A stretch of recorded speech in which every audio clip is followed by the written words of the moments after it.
La semaine passée, vous vous souvenez, on a parlé des paraboles. Et on a dit tout un tas de choses au sujet des paraboles, notamment que les paraboles nous expliquaient les principes qui régissent le royaume des cieux. Et on avait parlé un petit peu aussi de la différence entre le royaume des cieux et le royaume de Dieu. Et on expliquait comment, très souvent, les paraboles encadrent la miséricorde de Dieu. Parce qu'on pourrait quasiment dire que la miséricorde de Dieu est infinie. Et que si elle n'était pas coordonnée avec sa justice, ça provoquerait des injustices sur la terre.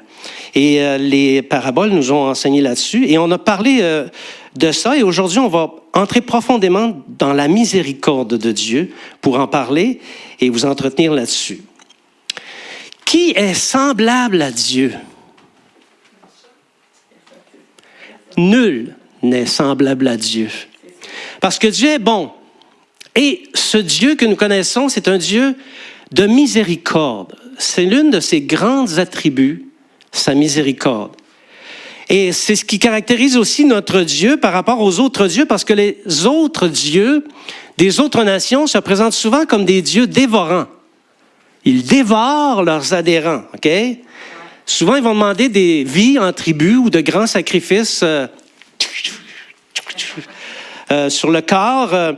Ils vont imposer des rites qui souvent sont sans miséricorde. Si tu ne fais pas le rite, on va te fouetter, flageller, on va peut-être même te tuer. Okay? Des rites sans miséricorde. Notre Dieu n'est pas comme ça. Oui, on a des rites. Mais notre Dieu nous donne des rites qui sont remplis de la miséricorde de Dieu. Alors, il est miséricordieux et plus encore. Or, pour nous, les Occidentaux, surtout la génération qui a suivi la nôtre, le mot même miséricorde comporte une part de mystérieux. Si je faisais le tour de chacun de vous pour vous demander que signifie le mot miséricorde, je pense que peut-être quelques-uns se gratteraient la tête. Qu'est-ce donc que la miséricorde? Pourtant, cette vertu est l'un des points piliers de la foi chrétienne. C'est caractéristique de la foi chrétienne. Parce qu'elle rend vivante et active les trois vertus théologales que vous connaissez tous, qui sont l'amour, la foi et l'espérance. Tout ça est conjugué avec la miséricorde de Dieu et celle que nous sommes appelés à exercer sur la terre. Parce que si notre Dieu est miséricordieux, nous aussi, nous devons devenir miséricordieux. Amen? Amen. Ah, vous dormez ce matin? Amen! Alors, étant donné que nous sommes des serviteurs de Dieu, nous sommes des enfants de Dieu, il est nécessaire et de rigueur de comprendre la miséricorde de Dieu afin de l'appliquer en retour dans nos propres vies. De la comprendre et de l'appliquer. Le prophète Michée était un prophète qui prophétisait il y a longtemps, il y a de nombreuses années. En fait, on pourrait dire il y a des siècles. Au temps des rois de Juda, au milieu du 8e siècle avant Jésus-Christ, donc on pourrait dire 2800 ans. Et il prophétisait en même temps qu'un autre prophète, un grand prophète qui s'appelle Ésaïe. Et Michée nous parle de la miséricorde de Dieu un peu. En tout cas, on va se servir de ce que Michée dit au sujet de la miséricorde pour se propulser dans notre sujet avec notre passage d'introduction. Donc, dans Michée, chapitre 7, versets 18 à 19. Michée, chapitre 7, versets 18 à 19. Quel Dieu est semblable à toi, qui pardonne l'iniquité, qui oublie les péchés du reste de ton héritage? Il ne garde pas sa colère à toujours, car il prend plaisir à la miséricorde. Il aura encore compassion de nous. Il mettra sous ses pieds nos iniquités. Tu jetteras au fond de la mer tous leurs péchés. Ça, c'est notre Dieu. C'est notre Dieu. Alléluia. Vous savez, ce Dieu qui est le nôtre pourrait, s'il le voulait, détruire tout ce qui porte atteinte à sa sainteté. Mais il préfère, merci Seigneur, il préfère et de loin exercer la miséricorde. Mais cette miséricorde, comment se manifeste-t-elle? Comment la miséricorde de Dieu s'exprime-t-elle dans le sacrifice de Jésus? Comment le chrétien doit-il appliquer dans sa vie la miséricorde de Dieu? Ce sont les volets de la miséricorde de Dieu qu'on va explorer ce matin. On va regarder un petit peu l'histoire de la miséricorde parmi les humains parce qu'il y a un certain historique à cette miséricorde et je pense que c'est important de jeter un œil là-dessus. OK? Premièrement, on va regarder qu'est-ce que la miséricorde. Je n'ai pas fait le tour pour demander à chacun, mais je vais vous proposer une définition. OK? C'est une vertu qui pousse à pardonner, pardon accordé par pure bonté, sensibilité au malheur d'autrui. Monsieur Wikiki, que vous connaissez tous, l'encyclopédie Wikipédia, l'a défini ainsi. La miséricorde est une forme de compassion pour le malheur d'autrui à laquelle s'ajoute la notion de générosité, de bonté gratuite. Elle fait partie des principaux devoirs du croyant pour le judaïsme comme pour les autres religions monothéistes. Parce que c'est monsieur Wikipédia qui le dit. On le croit, par contre, j'ai un doute. Dans les 3 religions monothéistes, il y en a une dont je doute vraiment qu'elle exerce la miséricorde. Mais en tout cas, je ne suis pas ici pour imposer mes opinions. De ces définitions, il se dégage 3 notions. Je ne sais pas si vous les avez remarquées. Ce sont des notions qui vont établir des distinctions, notamment avec la compassion et la bonté. OK? Donc, ça impose ou ça nécessite la présence d'un malheur pour autrui. Pour exercer la miséricorde, il faut qu'autrui soit dans une forme ou une autre de malheur. Elle met en évidence aussi une bonté généreuse parfaitement désintéressée. Et ça, de nos jours, c'est rare. Une bonté généreuse parfaitement désintéressée. Je suis bon parce que j'ai décidé d'être bon. Je choisis d'être bon. Okay? Je ne parle pas de moi ici, là, OK? Je parle de la vertu, OK? 3e volet, exercice du pardon inconditionnel. Alors, ça implique une certaine relation de dépendance du malheur que la personne expérimente avec l'autre qui exerce la miséricorde ou la bonté. Voyez-vous, c'est relationnel. La miséricorde est plus élevée que la compassion. Okay? Parce que la compassion, elle porte à plaindre autrui et à partager ses souffrances. Il y a un mot moderne qui s'appelle empathie, mais je ne l'aime pas du tout, ce mot-là. Je préfère, et de loin, compassion. Amen. Souffrir avec l'autre. Et porter plainte à sa souffrance. Partager sa souffrance. La miséricorde est plus pointue que la bonté aussi, en ce qu'elle offre un secours concret. La miséricorde est plus forte que la compassion et elle est plus forte que la bonté, mais les 2 notions peuvent se retrouver dans la miséricorde. C'est un peu ce que dit Miché. Hein? Dans l'exercice de la miséricorde, il y a la compassion et la bonté, comme le disait Miché. Dieu a commencé à faire miséricorde depuis la création. Vous savez, au début, lorsque Dieu a créé l'homme et la femme, Adam et Ève, les 2 étaient innocents. Pas au sens québécois du terme, mais innocents au sens de la vertu. Okay? Et la miséricorde de Dieu s'est manifestée, mais pas avant la chute. Parce qu'il n'y avait pas de malheur avant la chute. Il n'y avait pas lieu d'exercer la miséricorde. La miséricorde ne peut s'exercer que lorsqu'il y a présence de malheur. Alors, avant la désobéissance, la notion, si peut-être elle s'est manifestée dans les lieux célestes, ne s'était pas encore manifestée sur la terre. Okay? Et la miséricorde de Dieu s'est produite après la chute. Et ça nous fait réfléchir aussi que Dieu ait exercé sa miséricorde après la chute. Pensez-y. Okay? Aujourd'hui, sur la terre, si 2 personnes, si un homme et une femme meurent dans un accident d'automobile, dans un désastre naturel ou de cause naturelle ou quoi que ce soit, OK? Qui va faire un plat avec ça? Personne. Il y a des milliers de personnes qui meurent à chaque jour et la Terre continue de tourner. On lit la nouvelle et puis le lendemain, on passe à autre chose. Ce n'est pas catastrophique que des gens meurent. C'est catastrophique pour les proches, c'est catastrophique pour les personnes concernées. Mais en général, dans la société, ce n'est pas catastrophique. Qu'est-ce qui empêchait Dieu de faire mourir Adam et Ève et de tout recommencer? Ce n'était que 2 personnes. Ce n'était pas 6, 7, 8 milliards de personnes. Il pouvait recommencer. La question du péché aurait été réglée. La chute aurait été oubliée. Personne n'aurait même pu en faire référence. Dieu aurait créé un nouvel homme, une nouvelle femme, et pif, tout est réglé. Non? Pensez pas que Dieu aurait pu faire ça? Il aurait pu faire ça, hein? Mais il a plutôt choisi, à cause de sa justice, de faire miséricorde. Toutefois, sa justice, tout en exerçant la miséricorde, lui a fait prononcer des malédictions.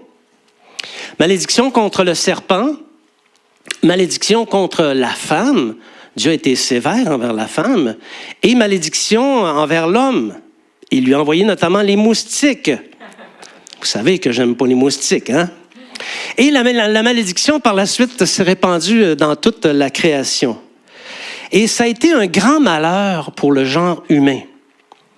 Alors, Dieu a puni le crime d'Adam et d'Ève, mais il s'est montré miséricordieux suite à cet événement. Il a exercé sa justice et ensuite sa miséricorde. Okay? Et si Dieu n'avait pas exercé sa miséricorde, c'est sûr qu'autant Adam que Ève auraient péri. Peut-être on n'en parlerait pas aujourd'hui. Ici, il se dégage une autre vérité. Si Dieu n'était pas miséricordieux, ou si il n'y avait pas la miséricorde de Dieu, aucun homme ne subsisterait dans la présence de Dieu. Parce que tous les hommes pêchent et méritent à cause de ça le châtiment éternel. Et on va le voir, l'absence de miséricorde mène au jugement et à la condamnation. Et on va voir que ces deux thèmes-là sont sérieux pour le croyant. Il faut qu'on comprenne le lien qui existe entre la miséricorde et son pendant, lorsqu'il n'y en a pas, le jugement et la condamnation. On continue notre petit historique. La miséricorde de Dieu lors du déluge. Après Adam et Ève, les hommes ont continué à mal faire. Ils ont en fait dégénéré dans le mal à tel point que Dieu a dû intervenir. Ils ont multiplié les offenses contre Dieu. Pourtant, Dieu était bon tout autant qu'aujourd'hui. Il n'a pas changé. Il n'y a chez lui ni changement, ni ombre de variation. À Caïn, il a même modifié un peu sa peine après qu'il ait tué son frère Abel. Caïn a bénéficié de la miséricorde de Dieu. Oui, mais il a dit, si je rencontre quelqu'un, je vais me faire tuer. Si tu allèges pas ma peine, je vais me faire tuer. Et là, Dieu a mis un signe afin que quiconque porterait atteinte à la vie de Caïn serait vengé 7 fois. C'est par miséricorde que Dieu a fait ça à Caïn. Et Dieu a fait miséricorde également à d'autres personnes. On voit des personnages, Enoch, Méthusélah, Noé et ses fils. Et pendant les près de 2000 ans qu'ont duré les premières choses, vous saviez ça, hein? Vous savez qu'avant le déluge, il y a approximativement 2000 ans d'histoire. Donc, durant ces 2000 ans qu'ont duré les premières choses, l'Esprit de Dieu cherchait à ramener les hommes dans la voie de la justice. Et il exerçait sa miséricorde. Il voulait leur faire quitter leur mauvaise voie. Il ne voulait pas les détruire. Pas plus qu'il n'a voulu détruire Adam et Ève. Et l'apôtre Pierre nous explique un peu le contexte qui prévalait à cette époque de la patience de Dieu. Dans 1 Pierre, chapitre 3, versets 18 à 20. Christ aussi a souffert une fois pour les péchés, lui juste pour les injustes, afin de nous amener à Dieu, ayant été mis à mort quant à la chair, mais ayant été rendu vivant quant à l'esprit, dans lequel aussi il est allé prêcher aux esprits en prison, qui autrefois avaient été incrédules lorsque la patience de Dieu se prolongeait au jour de Noé, pendant la construction de l'arche dans laquelle un petit nombre de personnes, c'est-à-dire 8, furent sauvées à travers l'eau. Un passage de l'apôtre Pierre qui nous parle du contexte qui existait à cette époque-là et l'exercice de la miséricorde de Dieu, dans laquelle on retrouve la patience de Dieu. Dieu a été très patient et il n'y a pas que Pierre qui en parle, il y a d'autres personnes qui en parlent de ce temps-là où Dieu exerçait sa patience et sa miséricorde. Donc la miséricorde de Dieu, c'est clair que c'est multiplié. Au jour de Noé, notamment par la vertu de sa patience. Mais, naturellement, il est survenu un temps où il a dû faire quelque chose.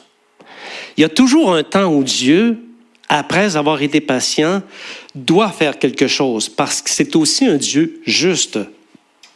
Et Dieu a vu qu'en cette période, au jour de Noé, il n'y avait plus aucune possibilité de laisser perdurer le mal sur la terre. Il y a même certains récits qui nous racontent comment les anges intercédaient auprès de Dieu pour dire « Quand est-ce que ta patience va cesser? Ça n'a aucun sens, qu'est-ce qui se passe sur la terre? Vas-tu faire quelque chose? » Naturellement, on ne voit pas ça dans la Bible, là, c'est des sources extra-bibliques. Alors, seuls ceux qui respectaient Dieu encore ont été sauvés. Que ceux qui le respectaient. Les autres furent perdus. Et là, on peut dire qu'il y a eu un recommencement par le biais de Noé, qui a été le grand bénéficiaire de la miséricorde de Dieu. Après le déluge, naturellement, on retrouve, et là, les récits sont plus détaillés, on retrouve plein de traces de l'exercice de la miséricorde de Dieu. Elle est omniprésente, sauf qu'elle se manifestera d'une manière beaucoup plus glorieuse par le moyen du dessein de l'élection. Le dessein de l'élection, c'est le canal que Dieu choisit pour exercer pleinement sa bénédiction, sa miséricorde, pardon. La miséricorde de Dieu pour Israël. Et là, avec Abraham, on voit ce canal là, qui commence à se dessiner, qui commence à se définir. Dieu a choisi Abraham et sa descendance pour se créer un peuple de toutes pièces. Un peuple qui lui appartiendrait en propre et par l'intermédiaire duquel il pourrait manifester sa puissance et sa gloire au monde entier. Pourquoi Dieu a-t-il choisi un peuple? Parce qu'il a aimé ce peuple par le biais d'Abraham, mais aussi pour montrer sa puissance et sa gloire aux hommes. On parle encore aujourd'hui de toute la gloire que Dieu a manifestée par le biais du peuple d'Israël. Il y a plusieurs chrétiens qui connaissent plus la miséricorde de Dieu, sa gloire, sa puissance, qu'il a exercée envers Israël que les Israélites eux-mêmes. C'est quand même quelque chose. OK? C'est au travers de l'expérience du buisson ardent que Dieu a pour la première fois promulgué, décrit l'expression de sa miséricorde. Et depuis, elle est l'une de ses caractéristiques les plus fondamentales, les plus déclarées par les chrétiens. Quand on prie, quand on loue Dieu, on dit « Oh Dieu, tu es miséricordieux. Merci pour ta grâce, merci pour ta miséricorde. » Donc, cette description, on la retrouve dans le livre de l'Exode, chapitre 34, versets 5 à 7. L'Éternel descendit dans une nuée, se tint là auprès de lui et proclama le nom de l'Éternel. Et l'Éternel passa devant lui et s'écria, « L'Éternel, l'Éternel, Dieu miséricordieux et compatissant, lent à la colère, riche en bonté et en fidélité, qui conserve son amour jusqu'à 1000 générations, qui pardonne l'iniquité, la rébellion et le péché, mais qui ne tient point le coupable pour innocent et qui punit l'iniquité des pères sur les enfants et sur les enfants des enfants jusqu'à la 3e et à la 4e génération. » Voilà qui est Dieu. Dieu a mis sa main sur Moïse pour pas que Moïse le voie de pleine face. Et pendant qu'il faisait ça, c'est la déclaration qu'il a faite. Il a décrit qui il était, son essence, sa nature. Un Dieu miséricordieux, mais pas naïf. Si ça n'avait pas été par respect pour les immigrants et ceux qui nous écoutent des pays francophones, j'aurais utilisé un autre mot, OK? Miséricordieux, mais pas naïf. Près de ceux qui ont le cœur brisé. Et merci Seigneur pour ça. Merci Seigneur de ce qu'il est près de ceux qui ont le cœur brisé. De ceux qui reconnaissent leurs fautes afin de leur faire grâce. Alléluia. Alléluia. Alors qu'à ceux qui le méprisent, et ça il y en a, ça pullule sur la terre, il punit l'iniquité.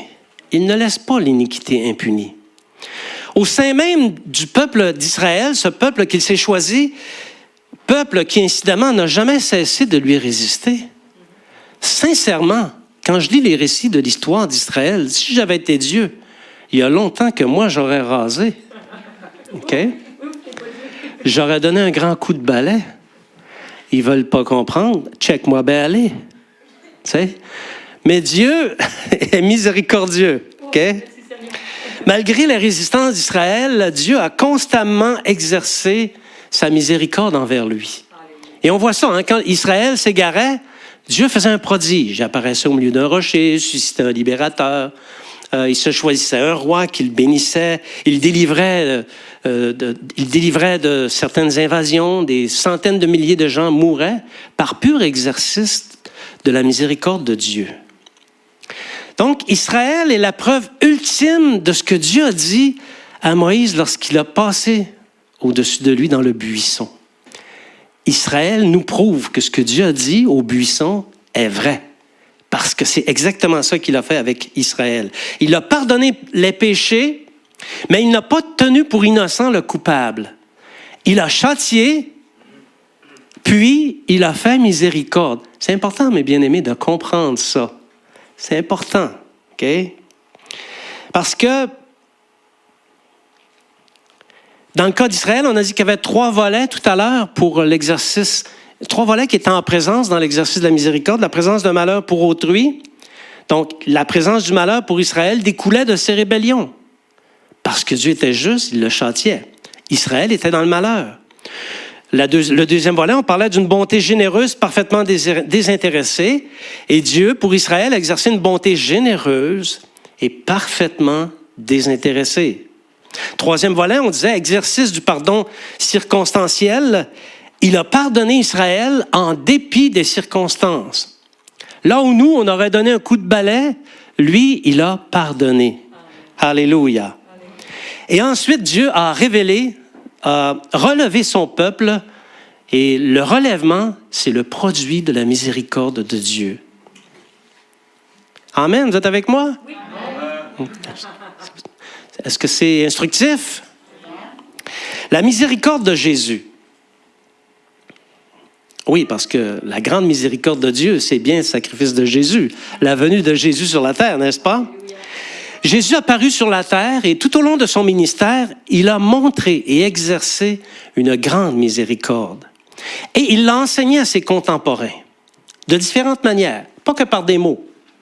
Il a utilisé différentes manières pour enseigner la miséricorde.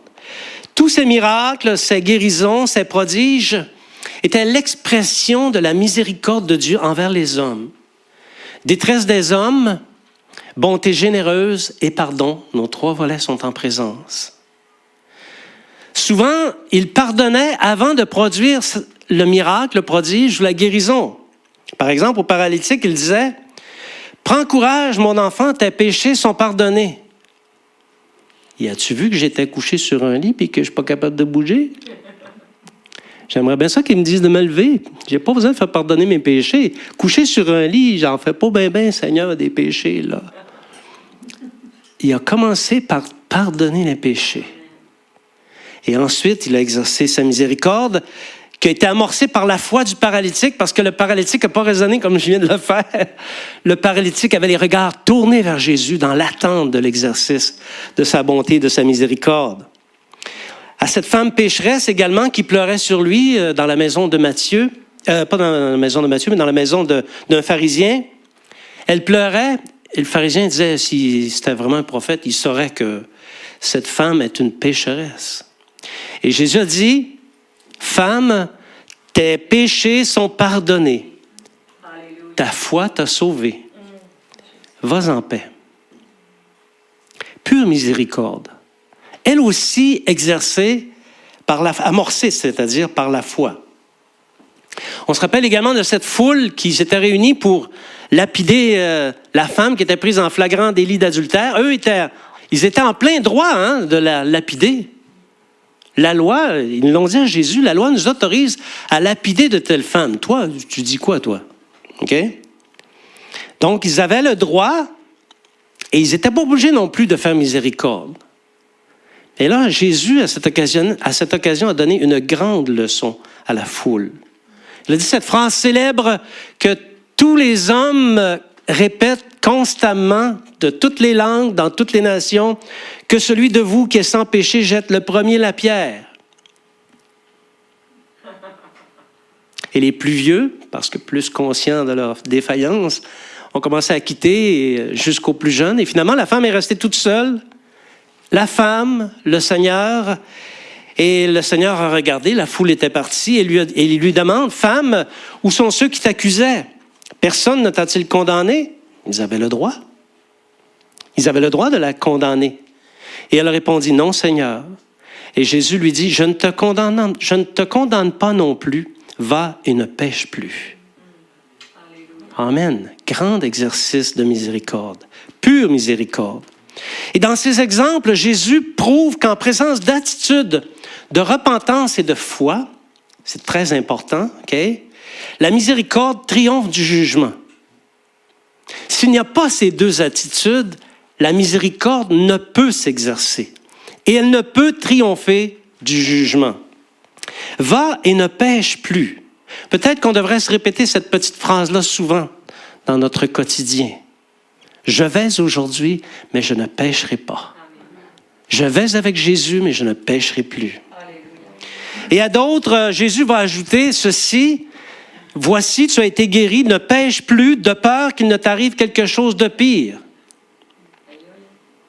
Exercice de la miséricorde, assorti, associé à la justice de Dieu. Et en disant ces choses, le Seigneur Jésus fait droit à la vertu de Dieu qui ne tient point le coupable pour innocent, mais qui fait grâce et miséricorde à celui qui s'approche de lui par la foi. Amen. Amen. Et ensuite, Jésus appelle ceux qui font miséricorde, les miséricordieux, il les appelle heureux. On pourrait dire bienheureux, OK? Dans Matthieu chapitre 5, verset 7, un court passage. Heureux les miséricordieux, car ils obtiendront miséricorde. Comme dirait Mimi, « Wow! » C'est tout un passage, ça, OK? Alors, il découle que la miséricorde ou l'exercice de la miséricorde appelle la miséricorde pour soi. Si tu es miséricordieux envers les autres, tu vas recevoir la miséricorde. C'est une loi d'attraction. Et dans la miséricorde, il n'y a ni jugement ni condamnation. On n'a plus ces notions. Elles sont disparues parce qu'il y a eu exercice de la miséricorde. Alléluia. Maintenant, on va regarder un petit peu la miséricorde de Dieu dans le dessein de l'élection. On en a parlé un petit peu avec Abraham. Abraham a reçu les promesses et c'est là qu'a commencé le dessein de l'élection. Et c'est un fil conducteur qui connecte au salut. Dans le judaïsme ou dans le christianisme, le dessein de l'élection est un fil conducteur qui connecte au salut de Dieu. Pas pour n'importe qui. Pour ceux et celles parmi les hommes et les femmes qui sont de bonne volonté ou qui ont la foi. En l'absence de ces choses, on ne peut bénéficier de la miséricorde de Dieu. Bien qu'il va l'exercer d'une manière, on pourrait dire, naturelle. Mais en fonction de l'élection, on ne peut en bénéficier. Partout dans le monde et depuis toutes les générations, Dieu appelle au salut ceux qui ont une foi comme celle d'Abraham. Et Abraham, on le sait, c'est un homme qui ne douta point. Il a cru Dieu et ça a été porté à son compte. Ça lui a été imputé à justice. Okay? Alors, comme dit plus haut à l'égard des miracles de Jésus, qui possède la foi qui peut sauver, le sera s'il se tourne vers le Seigneur Jésus. Amen. Je me souviens, quand j'étais jeune, il y a jadis de nombreuses années, j'étais pas un si grand pécheur que ça, bien que j'étais perdu à cause de mon péché. Mais j'ai cherché Dieu pendant 2 ans. Je lisais la Bible. Je priais. J'égrenais mes prières. Et j'ai cherché le Seigneur pendant 2 ans. Et ça a pris 2 ans avant que le Seigneur exerce envers moi sa miséricorde. Parce qu'il fallait que je connecte au dessein de l'élection, que je connecte au salut par quelqu'un qui l'a reçu. Il n'y en avait pas dans mon entourage. C'est pourquoi, bien-aimés, il y a peut-être des gens dans votre entourage qui attendent de connecter au salut, de connecter au dessein de l'élection. Et ils attendent que tu ouvres ta bouche, que tu communiques le salut, que tu communiques le dessein de l'élection. Et tant que ta bouche ne s'ouvrira pas, il ne pourra pas accéder au salut. Nous portons cette responsabilité, bien-aimés. Alléluia. Donc, qui se tourne vers Jésus sera sauvé, et c'est le produit de la foi. Et qui se tourne vers Jésus obtient instantanément la miséricorde de Dieu. Alléluia. Alléluia. Par Jésus, par le sacrifice de Jésus et la doctrine chrétienne qui en découle, la miséricorde de Dieu est parfaitement exposée comme elle ne l'a jamais été. On connaît plus la miséricorde de Dieu aujourd'hui que les anciens d'autrefois, d'avant Jésus, ne pouvaient la connaître. Ils la connaissaient, mais pas autant que nous. Et elle est campée dans 2 passages qu'on va regarder en simultané, ou en rafale, pourrait-on dire, dans Romains chapitre 3, versets 23 à 24. Romains 3, 23, je m'excuse. Apprends ça par cœur. Ça va répondre à bien des gens qui se justifient eux-mêmes. Ils se disent « Ah, ma vie n'est pas si pire ». Regarde bien qu'est-ce que ça va dire, Romains 3, 23. Puis ensuite, Romains 8, 1. On va laisser lire notre lectrice professionnelle. Oh, wow. Car tous sont en péché et sont privés de la gloire de Dieu. Et ils sont gratuitement justifiés par sa grâce, par le moyen de la rédemption qui est en Jésus-Christ. Romains 8, 1. Il n'y a donc maintenant aucune condamnation pour ceux qui sont en Jésus-Christ. Alors, c'est ça. Tous ont péché, sont privés de la gloire de Dieu. Tu as bien beau mener une bonne vie. Si tu as péché, tu es privé de la gloire de Dieu. Mais si tu tournes vers Jésus, tu vas être justifié. Et si tu es justifié, tu bénéficies de la miséricorde de Dieu. Et il n'y a plus aucune condamnation pour ceux qui sont dans Jésus-Christ. Si tu es en Jésus-Christ, il n'y a aucune condamnation pour toi ce matin. Dis à ton voisin, il n'y a aucune condamnation pour ceux qui sont en Jésus.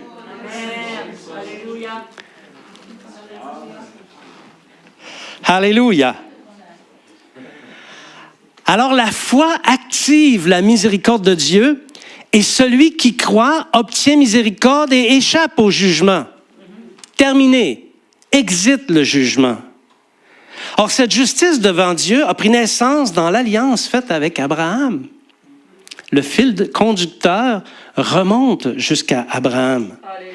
Et elle a été parfaitement accomplie par le sacrifice du Seigneur Jésus. On peut donc affirmer que la miséricorde de Dieu est codifiée dans le dessein de l'élection qui fut accompli dans l'œuvre et la personne de Jésus.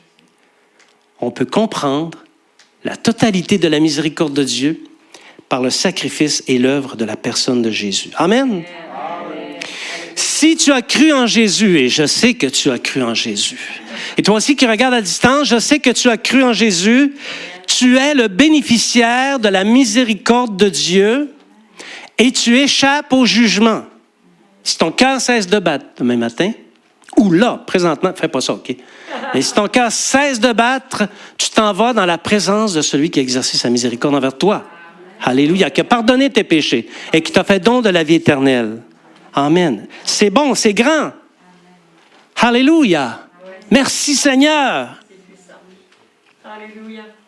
Mais là, on va voir qu'il y a peut-être des petits problèmes dans l'exercice de la miséricorde. C'est beau tout ce qu'on vient de dire là. Ceux qui me connaissent savent qu'il y a une contrepartie qui s'en vient. C'est ça. Donc, on l'a dit, les disciples de Jésus ont obtenu la miséricorde. Leur vie est traversée par la grâce de Dieu, par sa faveur. Et ça, c'est bon. Quand tu as goûté à ça, c'est une drogue.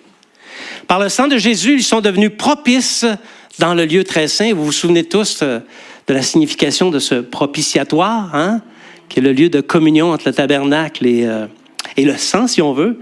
Nous obtenons la faveur de Dieu dans les lieux très saints. Or, cette faveur, reposant sur les disciples, commande une attention très spéciale au sujet de la miséricorde.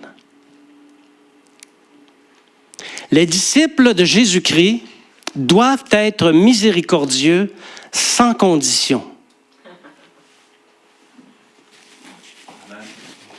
C'était clair, mais je vais le redire, OK? Les disciples doivent être miséricordieux sans condition. Regardez Jacques, chapitre 2, versets 12 et 13. Jacques, chapitre 2, versets 12 et 13. Parlez et agissez comme devant être jugés par une loi de liberté, car le jugement est sans miséricorde pour qui n'a pas fait miséricorde. La miséricorde triomphe du jugement. Alors, c'est bien biblique. La relation qui existe entre la miséricorde et le jugement, ou l'absence de miséricorde et le jugement, est claire. Et ce passage dit, le jugement est sans miséricorde pour qui n'a pas fait miséricorde. Si de ton vivant, tu ne fais pas miséricorde, tu t'exposes au jugement. Tu t'exposes à ne pas recevoir, bénéficier la miséricorde de Dieu. Est-ce que c'est un risque qu'on veut prendre? Non, hein? Alors, nous devons être miséricordieux. De peur de se placer sous le coup du jugement. C'est sérieux. Il y a un danger. On va en parler.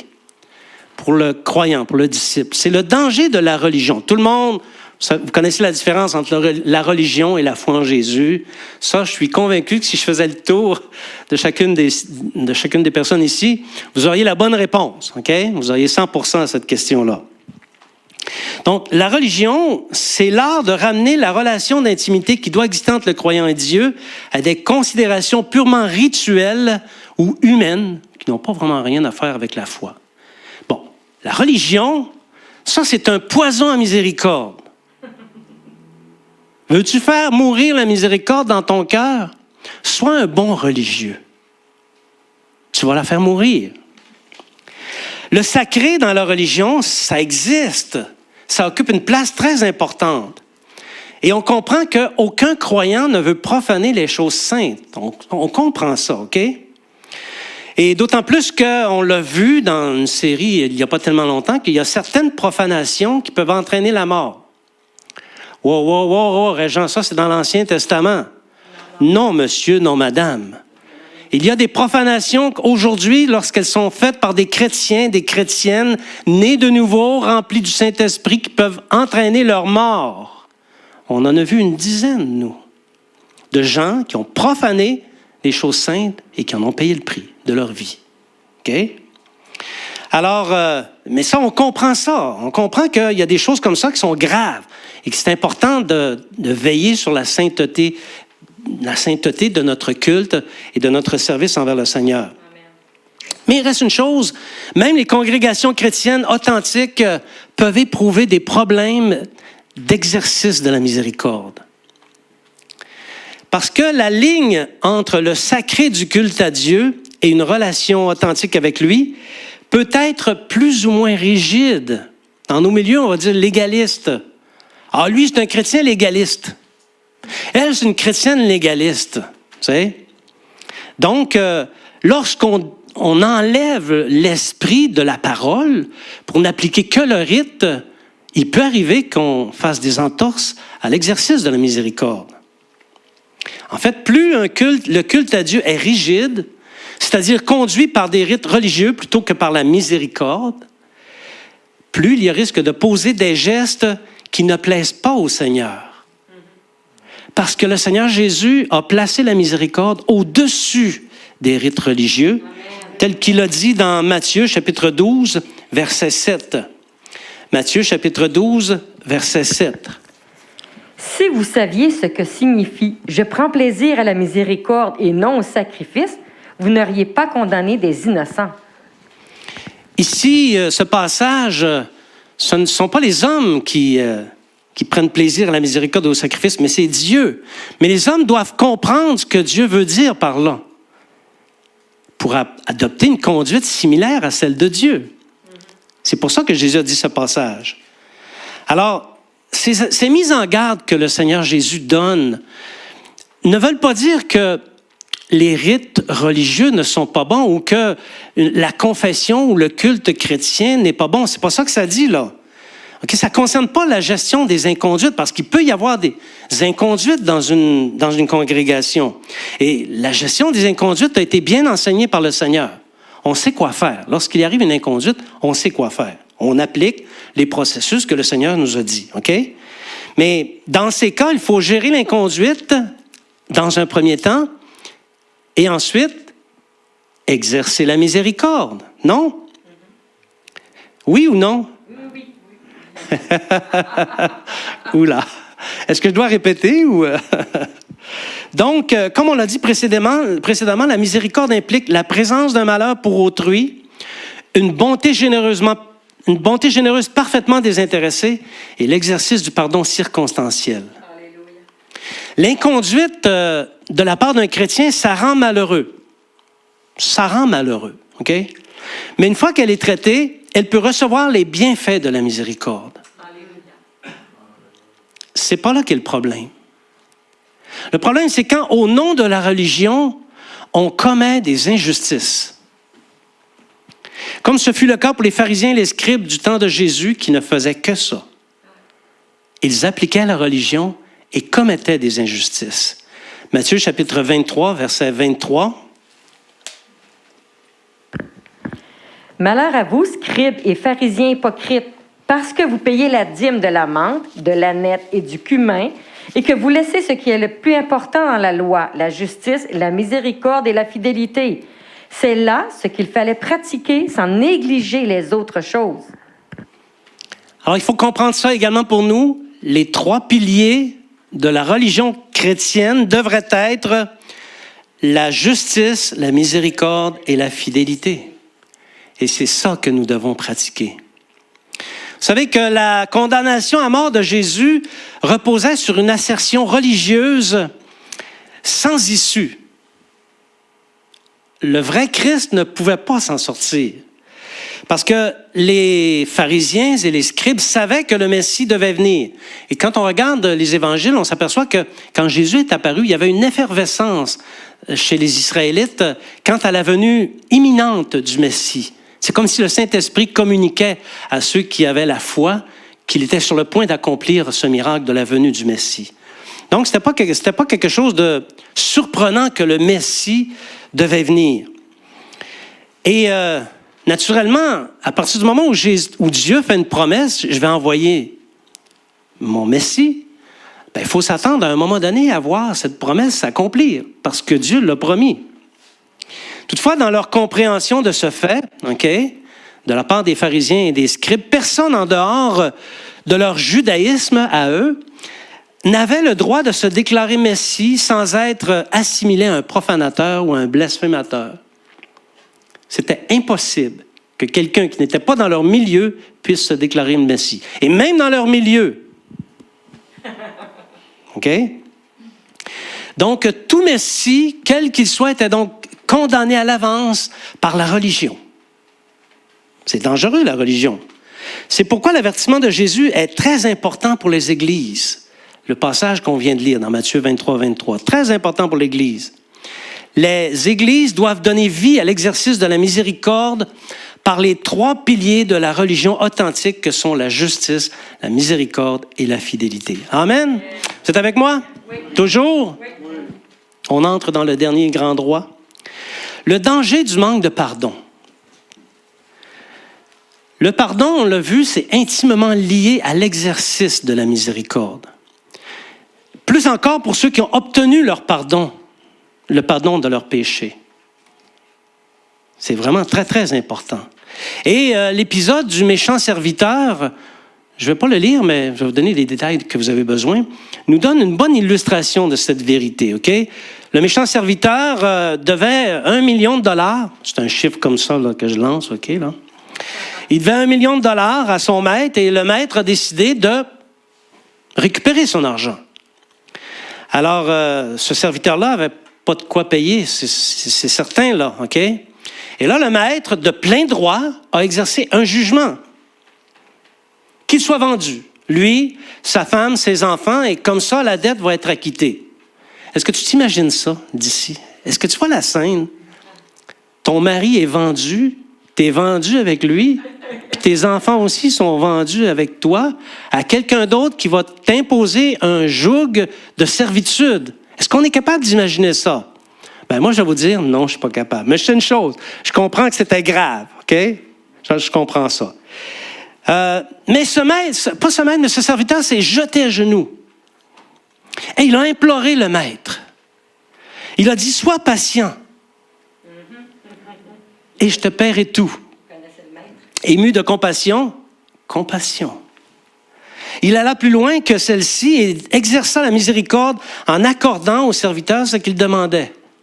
Il a fait passer le jugement et il a exercé la miséricorde. Et ce récit-là, il est très beau, ça aurait été le fun qu'il s'arrête là. Mais il ne s'est pas arrêté là. Okay? Le récit se poursuit et le récit nous informe que ce méchant serviteur, en croisant ses compagnons qui lui devaient 100 piastres, il lui a sauté au cou, OK? Et il lui a dit, paie-moi ce que tu dois. Impatience, il s'est jeté à ses pieds. Impatience, je te paierai tout. Non, en prison. Jugement. Exercice du jugement, pas de la miséricorde, OK? Alors, c'est sûr que quand le maître a vu ça, ça ne lui a pas plu. Et qu'est-ce qu'il a fait, le maître? On va le lire dans Matthieu, chapitre 18, versets 32 à 35. Méchant serviteur, je t'avais remis en entier ta dette parce que tu m'en avais supplié. Ne devais-tu pas aussi avoir pitié de ton compagnon comme j'ai eu pitié de toi? Et son maître irrité le livra au bourreau jusqu'à ce qu'il eût payé tout ce qu'il devait. C'est ainsi que mon Père céleste vous traitera si chacun de vous ne pardonne pas son frère de tout son cœur. Voyez-vous, le pire qui pouvait arriver au méchant serviteur lui est arrivé. Ce qu'il voulait échapper l'a rattrapé. Comprenez-vous? Alors, c'est important de bien comprendre, pour notre part, comment exercer la miséricorde. Le refus de se montrer miséricordieux envers son collègue, son compagnon, lui a fait perdre la remise de sa dette. Et c'est le jugement qui a pris la place. Il a été vendu, lui, sa femme, ses enfants, et soumis à une dure servitude. Alors, c'est une leçon qui est à prendre au sérieux de la part des disciples.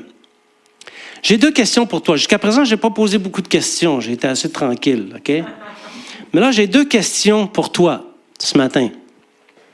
À combien de serviteurs retiens-tu leur dette?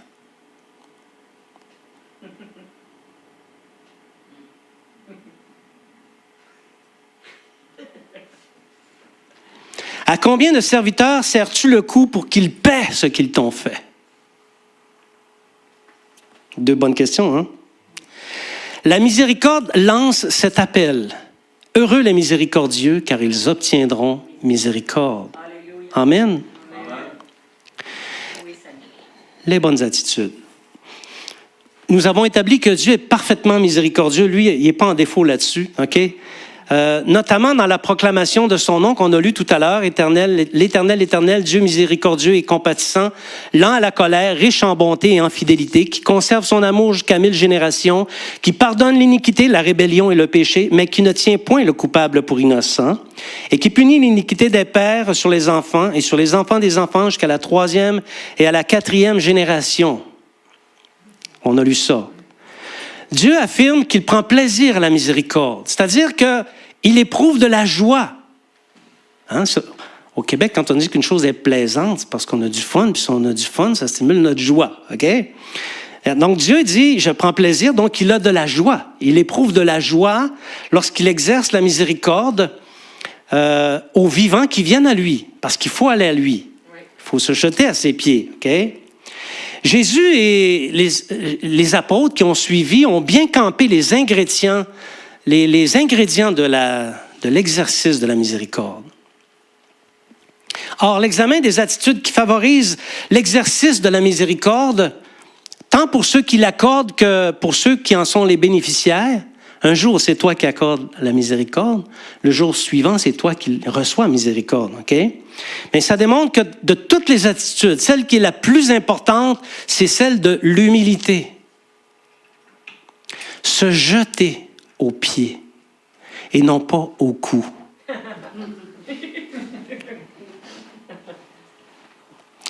La reconnaissance du fait que nous ne sommes rien. Si tu penses que tu es quelqu'un devant Dieu, j'ai une petite nouvelle pour toi. Tu n'es rien. Il t'aime. Et si tu es quelque chose, c'est justement le produit de l'expression de l'amour de Dieu en toi. Nous ne sommes rien. Tout ce qu'on reçoit vient de Dieu qui nous fait grâce. Point de place devant Dieu pour les attitudes hautaines. Et j'ai une nouvelle pour vous, plus on va avancer dans le temps, surtout avec les événements qui se passent dans le monde actuellement, plus on va avancer dans le temps, dans les âges, plus les chrétiens vont être hautains, plus ils vont être détachés de la miséricorde. OK? Alors, il n'y a pas de place pour ça devant Dieu. Il n'y a pas de place des attitudes qui placent notre propre personne en avant, au-dessus ou même à l'égalité de Dieu.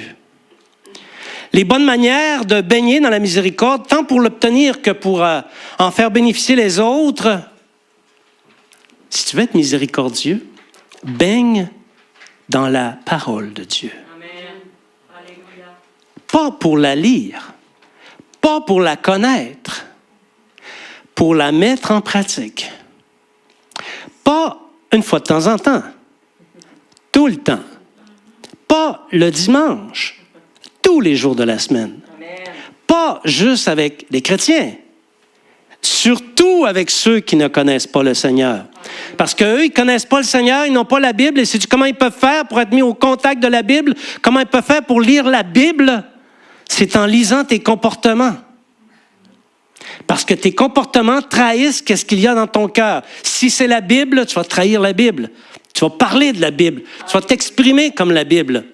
Mais si c'est le monde et ses passions, ben c'est aussi ça que tu vas projeter sur les autres. Ils ne liront pas la Bible. Ils ne pourront pas être les bénéficiaires de la miséricorde de Dieu. Donc, la pratiquer avec zèle, inlassablement, jusqu'à quand? Jusqu'à ce que ton cœur cesse de battre. Est-ce que tu sais quand est-ce que ton cœur va cesser de battre? Pratique la parole de Dieu. Alléluia. C'est aussi de veiller sur sa propre conduite afin de demeurer dans l'amour avec un cœur orienté vers Dieu et vers les autres. Tous les cœurs qui sont orientés vers eux-mêmes dans le Seigneur sont voués à bien des troubles. Ton cœur doit être orienté vers Dieu et vers ton prochain. Tu dois constamment te regarder au lieu de regarder les autres. Regarder ta propre poutre. On s'en fout de la paille qu'il y a dans l'œil de l'autre. Mais on se préoccupe énormément de la poutre qu'il y a dans le tien. S'examiner soi-même. Être parfait dans nos relations. C'est à ça que le Seigneur Jésus nous appelle. Amen. Et aussi en marchant selon les ordres que le Saint-Esprit donne. Parce que le Saint-Esprit, quand tu es proche de Dieu, quand tu es imbibé de sa parole, quand tu la mets en pratique, cette parole, le Saint-Esprit va te parler. Amen. Il va te dire des choses. C'est quand la dernière fois tu as entendu une instruction du Saint-Esprit? On devrait entendre des instructions du Saint-Esprit à tous les jours. Alléluia. Et avoir, pour baigner là-dedans, ben, il faut avoir une vraie vie de prière et une saine communion fraternelle. Vous savez, je ne crois pas à l'Église à la maison. Pardon, j'ai manqué d'air un peu. Je ne crois pas à l'Église à la maison, OK? J'écoute le message à distance, ça ne fait pas. Il faut être présent à l'Église. Il faut être en communion avec mon frère et ma sœur, parce que la Bible dit que le fer aiguise le fer. Les écrans, ça aiguise pas le fer. Le fer ici, c'est mon frère, c'est ma sœur. Mon frère, ma sœur, elle m'aiguise. Et peut-être que moi aussi, j'aiguise certains frères, certaines sœurs. Alléluia. Il faut être en personne à l'Église. Je vais maintenant arriver à la conclusion. J'appelle les musiciens. La vie de disciple, la vie de quelqu'un qui est justifié par Jésus auprès du Père, pour lequel plus aucune condamnation ne subsiste, jouit du plus grand des privilèges. Si tu es chrétien, tu jouis du plus grand des privilèges. Tu as obtenu miséricorde. Alléluia. Ce disciple possède la liberté de ne plus marcher selon la chair. Nous sommes libres du péché. Je ne suis plus obligé de faire comme les autres font. Je suis libre. Alléluia. Je suis aussi libre d'exercer la miséricorde envers les autres. Libre. Je peux choisir de le faire, comme je peux choisir de ne pas le faire. Mais comme disciples, nous devons choisir de l'exercer. Alléluia. Généreusement, gratuitement, une pleine liberté de pardonner à ceux qui nous ont fait du mal. De choisir systématiquement, dans notre liberté, de ne rien retenir contre personne, afin de développer un comportement miséricordieux qui, en retour, nous attirera la miséricorde. Un disciple qui agit comme ça doit demeurer conscient de la grande responsabilité qui est la sienne, celle de demeurer dans ces attitudes qui stimulent l'humilité. Et si l'humilité est présente, la miséricorde va s'exercer. Vous savez, il est très facile dans notre génération de ne pas prendre garde à ces choses. Parce que l'égoïsme, l'égocentrisme, l'individualisme empoisonnent les bonnes attitudes. Et parfois même dans les églises, la religion l'empoisonne aussi. Chose certaine, si nous appliquons nos cœurs à servir le Maître en baignant dans des attitudes de miséricorde envers les autres, l'Église ne restera pas stérile. Alléluia. Elle donnera naissance à une génération de gens qui sont de vrais amants de Dieu et en retour, ils obtiendront miséricorde. Amen. Je vous invite à vous lever.